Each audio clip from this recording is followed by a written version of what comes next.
Welcome back everyone, hope y'all doing well. In this video, I'll be teaching you how to use the Fireball Mass Super Barbarian strategy. It performs the best when battling bases which has open walls, but even if they're all closed, they still are extremely powerful. They're very difficult, but they're mostly overkill when well executed. So let's jump into the army. This is the army that I've cooked up. Now I'll be covering the troops, the spells, the siege I use, the CC, and the heroes. Let's start with the troop. Now because I'm doing a ward in charge Fireball, I need 5 healers on him. He is the most crucial hero in the attack because your warden basically clears off the base with the fireball and creates very good pathing and cleanup later on. So you need to keep him alive as long as possible. If he dies too early, you're pretty much bound to fail. So 2 Cockaloons to test for any air trap and 5 healers to keep him alive. With the upcoming buffs of the healers, this attack will become from powerful to extremely powerful. So it's going to be a little bit easier and more forgiving for your warden. I have 2 baby dragons, 2 yetis, and 1 Valkyrie. Those troops will always help to create some good funnel, clear off some little bit to clear off some buildings, and can help to tank for your flame flinger, which I'm going to talk about. Your Valkyrie is very useful, especially once there's a lot of skeleton traps popping on your flame flinger. It is a fast cleanup, so your Valkyrie, yes, she can be used for funneling purposes, but most importantly, to keep your flame flinger safe. I have 1 ice golem that will help to tank and mitigate damage for my hero dive. I have 5 wall breakers. Those will help to open compartments not only for your dive, but also for your super barbarians, because let's say the walls are not open in the base, then you need to open them so that the super barbarians can enter the base, destroy a few buildings, can help tank for your hero dive. It's going to be great. Obviously, like I said, super barbarians are the most important asset of your army in terms of troop. They help to clean up buildings, they help to funnel, help to destroy and mitigate a lot of damage and defenses. They are very good at destroying them quite fast. They're very quick, they're very strong. It is just the perfect troop for this army. And last but not least, I have 3 headhunters to deal for any types of enemy heroes and 2 archers and a barbarian to help clear off any types of buildings left, or to protect or to test for traps for your flame flinger. Let's jump into the spells. I've decided to use 4 invisibility spells. I think that's more than enough. That way you can send a perfect fireball to any types of area on the base. That way you get the most value as possible. And I have 2 earthquake spells. Now, before I continue, I just want to make sure that everyone understands that I have a level 21 fireball. So if you have a fireball that is higher level or has a bigger range and more damage, then this army comp will be extremely powerful and you'll get most value. I'm just using the level 21 fireball to showcase that this army works fantastically even with a smaller range of explosion. Of course, I have 1 rage spell. It needs to be primarily used for the warden, especially with the healers, to keep him alive. Trust me, you will need it. I have 1 free spell just to freeze any, let's say, single inferno towers that locks in on the warden, or enemy heroes that are raged up by the rage spell tower. It is a very good spell. It is very useful. It's basically to keep your warden alive, or if you don't need it for the warden, you can use it for your main hero dive. And last but not least, I have 2 skeleton spells. They help to mitigate damage. They help to disable, let's say, the monolith, the ricochet cannon, the catapults, etc. It is a very good spell to mitigate and to take off the focus of defenses onto them. They're very good. For the siege machine, because we're doing a warden charge, I love to use the flame flinger. It helps to take on a compartment and to clear off any types of heavy hitting defenses other than, of course, the monolith or the town hall, even the expo. They help to clear off some good pathing, some good defenses for your warden charge, and sometimes your hero dive. So it's a very good siege machine. And because the attack is quite slow, then you get all its value if you're able to protect it. For the CC, I'm going to use 4 super minions, a balloon to test for any types of air traps around the area, and a minion to help clear off some building just in case. Their long range is extremely powerful, and with the upcoming buff, with the extra shot of long range, they're just going to help and clear off a good portion of the base by themselves. Not the most important, but a very good portion which can be very crucial for your attack. I have 1 poison spell to deal for any types of enemy CC, and I have a rage spell just in case your warden needs another rage spell to get healed back up, to help him survive a heavy hitting area where he would normally die. Now for the heroes, very simple. Let's start with the king. Because I want the most value as possible, I'm going to pair him with the phoenix. That way he gets revived and can grab other defenses or trash buildings around. It also helps to keep the queen behind safe. I put him with the earthquake boots to open up the core or to open up a compartment. That way he can advance as well as the queen, and the spiky ball to create a lot of damage around the area. For the queen, I've decided to pair her with the magic mirror and the action figure. The magic mirror creates a ton of burst damage damage, and the exchange figure helps to tank for the queen further. I've paired her with the Frosty because the mites are very useful at slowing down defenses and can also help to mitigate certain defenses, slow them down, and can help to find any types of traps. For the Warden, of course, I've paired him with the Rage Gem and the Fireball. Very useful. The Rage Gem helps to boost the healing of the healers and helps to make the Warden faster when he attacks. I've paired him with Sneezy. You can technically pair him with the Angry Jelly or maybe even the Unicorn. I don't really recommend the Unicorn unless it's the only pet that you have available, but definitely the Angry Jelly is a very good choice as well. But I feel like with Sneezy, thanks to the boogers, you get more value, you get more protection for your healers for any types of air trap or even air defenses just in case. It helps to clear up certain buildings, so it acts like a cleanup. It's just really good with the Warden. And last but not least, I have the RC. I've paired her with the Spirit Fox to keep her safe and with the Electro Boost to clear up any types of skeleton trap that might go on her, which could waste some Rocket Spear shots in case you're using her ability. She helps to clear off a compartment quite well. She can join up either with the Warden or to help with the Hero Dive. She's mostly used near the end, but you can use it pretty much anywhere you want. But I don't recommend it to use it for the Warden or before your Hero Dive. I really recommend to send her at the end. That's the army comp. Let's jump into planning. The setup might be very tricky because it's basically high risk, high reward. So you need to be able to find the best value, where to place your invisibility spells, and be confident. This is the key. If you're not confident, you will most likely fail. So with the Fireball, with the Warden charge, you need to find the best value as possible. Right now, what I can see is those two Multi-Inferno Towers. I think that they have a good value because you have a Rage Spell right here, you have a Fire Spitter, and the Monolith that you all hit, as well as, of course, the Multi-Inferno Tower. So I think this is a great target, which will eliminate some very important threats for your attack. So, of course, you can go right here if you want. I decide to go down there because I think that it's easier for me. I'm just more used to do the Fireball down there, but you can definitely do your Fireball from here. So I've placed my Warden around this area, and then after I would eliminate those buildings right here, or at least put them invisible. This you can put it like a baby dragon or a Yeti if you need. Then after, you want to destroy and walk your Warden inside, charge him to destroy a few other buildings. The more defenses you destroy, the better it is. Of course, you need to take in consideration the time, but other than that, the more defenses you take on, the less invisibility spells you have to use, meaning you get more value overall because you can use them to save your Warden just in case there's too much damage going on, even with the Rage to boost the healing for your healer. So very important. So he's going to pad there, he's going to pad there, he's going to destroy this area a little bit, and then after you want to place, let's say you destroy all those buildings. You don't have to, but let's say you've destroyed those buildings, okay? Don't forget to do some cleanups to accelerate the attack, so you can send 2 Super Barbarians. Be careful to not put more than 20 space, even 20, okay? Do not put 20 spaces of troop deployed next to the Warden, or else he's going to follow these troops. It's not going to be good. You don't want that. It can definitely ruin your attack. So very important, you can send a maximum of 3 Super Barbarians, and then after, once they're done cleaning up certain areas, now you can accelerate the Warden charge, which means a faster Fireball. So let's say this area has been destroyed by the Warden by itself. Now you need to put invisibility spells right here, even there. Actually, you can put 2 of them like here, 1 there and 1 here, okay? So 4 invisibility spells. Then after, you can shoot your Fireball. It's going to land on the nearest defense, which will be this one. And then after, you're going to use your Earthquake spell. Actually,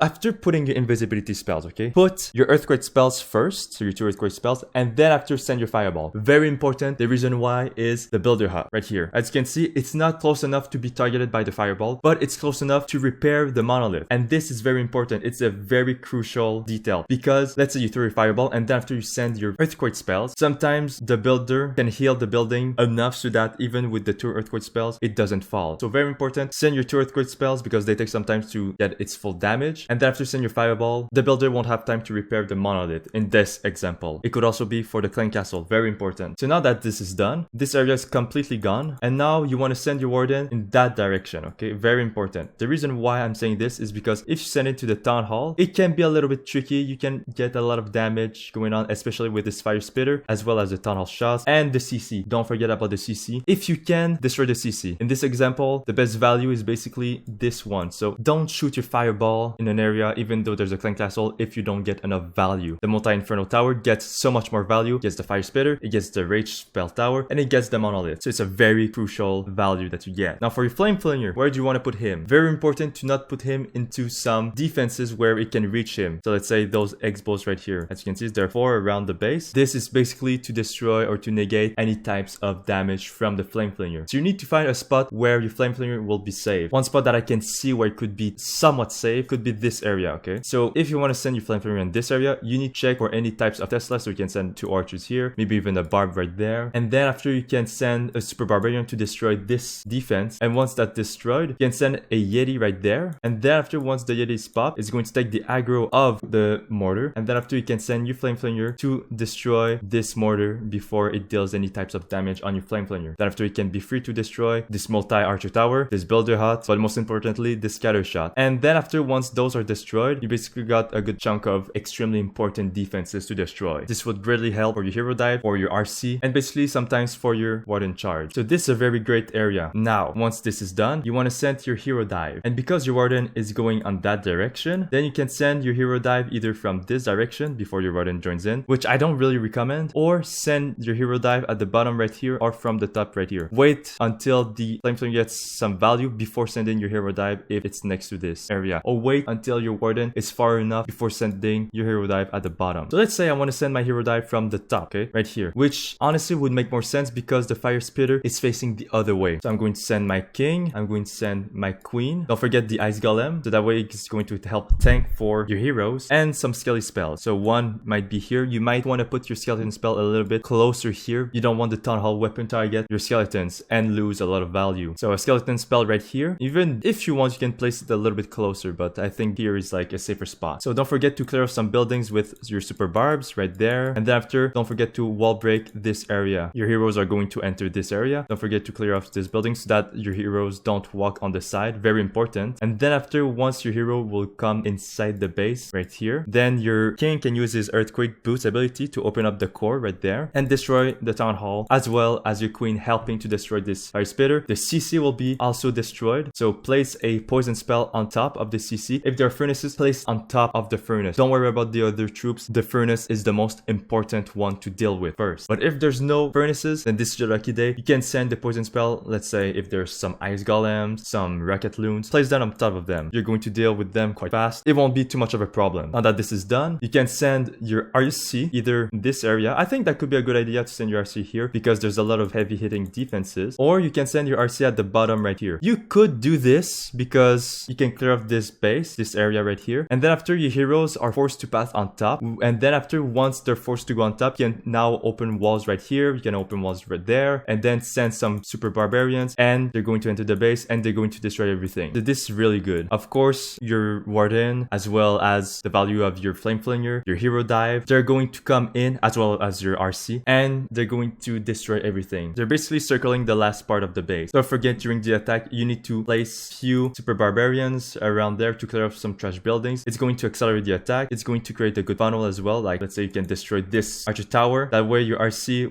let's say you deploy her right there, she doesn't need to go in this direction. She can just stay here and take the focus, and now after go up right there without having like any other inconvenience in the way. Don't forget to send your headhunters when you meet some enemy heroes like this one. Maybe with the warden, you can send 1 or 2 headhunters. Very important, so that way your warden doesn't die right away. You can use a rage spell right there, and you can also use another rage spell right here just in case, because there's a lot of heavy hitting defenses. Even the long geared up defense, it can deal a lot of damage on your warden. So very important. Use your rage spell right here. I think that's a very good idea, and even at the beginning if needed. And then after, once the warden charge is done with the fireball, your hero dive, as well as your flame flinger, it's going to open it up, and few super minions are going to clear off the rest of this area. Then after, they're going to destroy your hero dive, obviously. The town hall, yours is going to join in. They're going to destroy this area, and everything will circle up. They're going to pack up and finish this remaining area. Don't forget to place all your remaining super barbarians. Open up the compartments if needed to open and destroy those buildings. Like, let's say this cannon, you want to destroy it, then send a wall breaker, and then after, send some barbarians right there to destroy this cannon. And that's how you do the attack. So it's very complicated. You can mess it up very easily, but if everything is done perfectly, you won't have to worry about anything. It is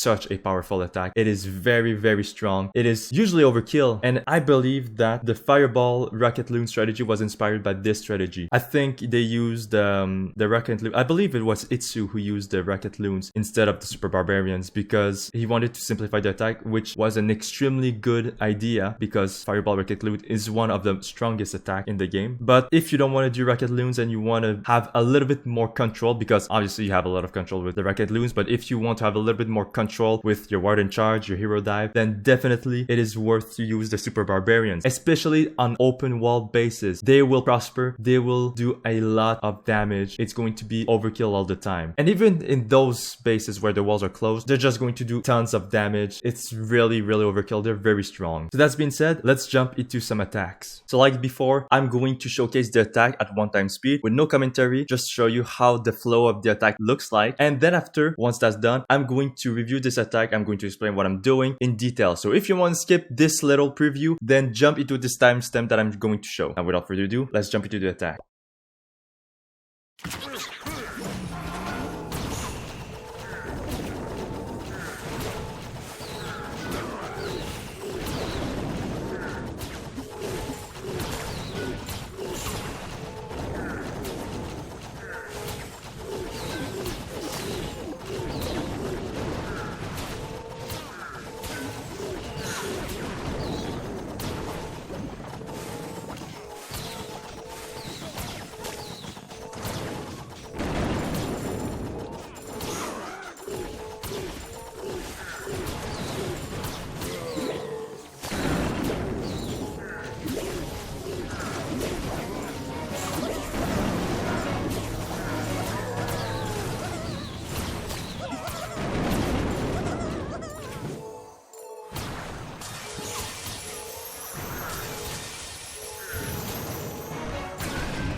Before starting the attack, you need to check the best spot to do your fireball. I think the best spot could be like this Rage Spell Tower, but if you don't want to be too fancy, you can target either the Multi-Inferno Tower right here. It's going to get the Clan Castle and few defenses around, which is going to be good. I believe that if you take this defense right here with the Max Fireball, you're able to take on all this area. I'm not too sure about the range, but definitely the best value would be this Rage Spell Tower, but we're not going to be too fancy. We're going to take the Scatter Shot or this Multi-Inferno Tower. It's going to be more than enough. It's going to be good value. You don't need to use an extra invisibility spell to try and get this Rage Spell Tower. I think the Multi-Inferno Tower is more than enough and you'll get enough value for your Warden charge. Let's start.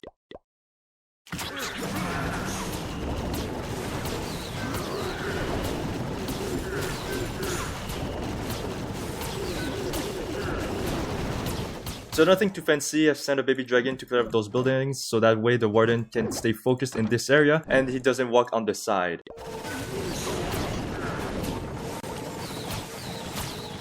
Here I send an archer and here I send a barbarian. That way he's going to test for any types of traps, let's say the skeleton traps or any hidden Teslas. After I can start in my flame flinger.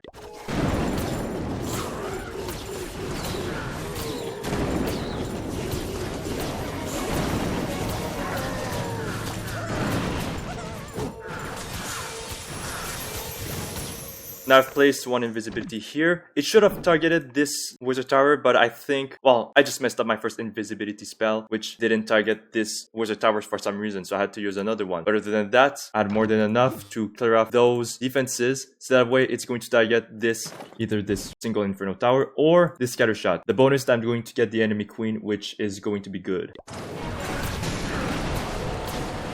So as you can see, I've decided to throw my fireball and then after my earthquake. I should have thrown my earthquake first, especially with the raged up builder right here. They can definitely repair those defenses around. But honestly, if you're able to throw your fireball and to throw your earthquake fast enough, you don't have to worry about it. But 99% of the cases, you need to throw your earthquake spells before your fireball. Very important. It could have gone really, really wrong. I was lucky here that nothing went wrong and everything went to plan.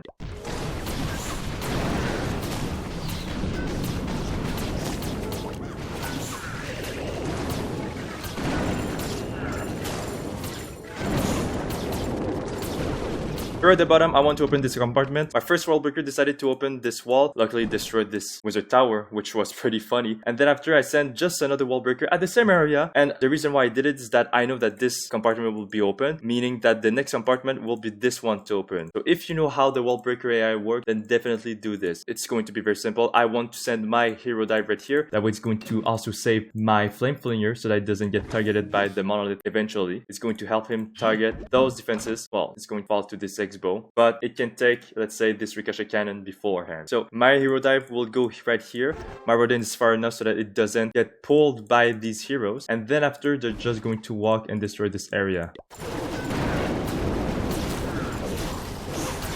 So I sent few super barbarians to do some cleanups, and then after I'm going to send my heroes to do the hero dive.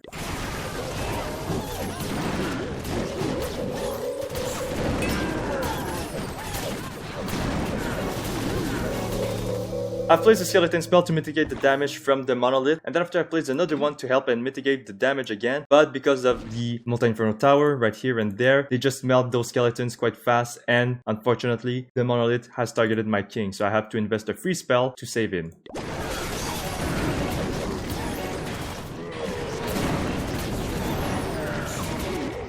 So everything is opened up. I didn't have choice to use my earthquake boots right here. I wanted to keep the boots for later on, let's say in this area, that way you can open up those compartments and can further into those areas. It's fine because those compartments opened, but I would have technically liked to have it for later on. Now be careful because you always need to keep an eye for your warden just in case something happens. Let's say there's, I don't know, this hero maybe was closer and now it's targeting your warden with the town hall shots going on top of your warden. It's going to deal a lot of damage, so you need to keep a keen eye for your warden at all costs. My flame flinger, honestly, it did much more than I thought. It got insane value. It's going to fall this to this X-bow probably, but honestly, like, look at the health. Like, it didn't take any types of damage from traps or from other defenses. It got a very good chunk of, well, not the biggest chunk, but a good part of the base, and this was very crucial.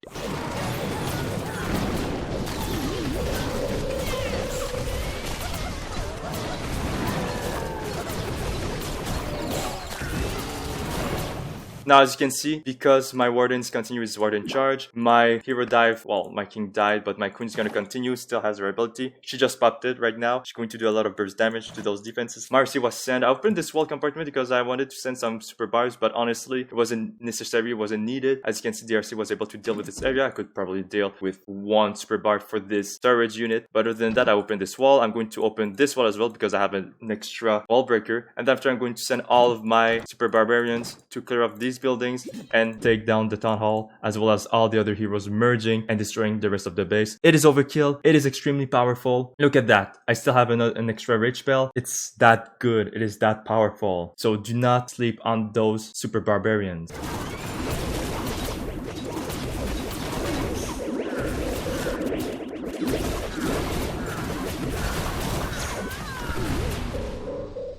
And just like that, you've tripled. Very, very difficult strategy, but very worth to understand how it works. Be confident, do not fumble, do not be scared. It is a difficult attack, but it is extremely powerful.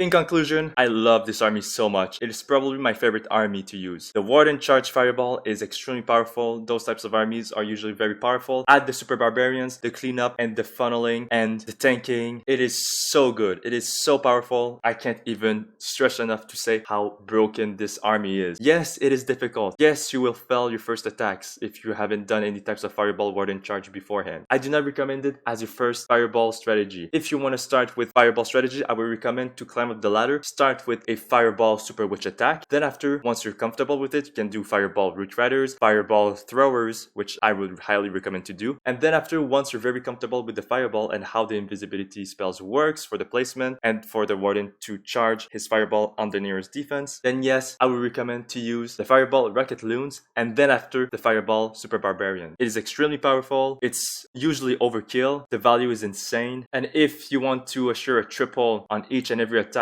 while still, of course, being skilled, this is the perfect army to do so. So thank you guys for watching. I hope this guide really helped you for your attack. Hopefully you guys are going to use it. Definitely something very difficult to pull off, but definitely worth to try and to practice to get very good value on every basis. That being said, thank you and I'll see you guys onto the next guide.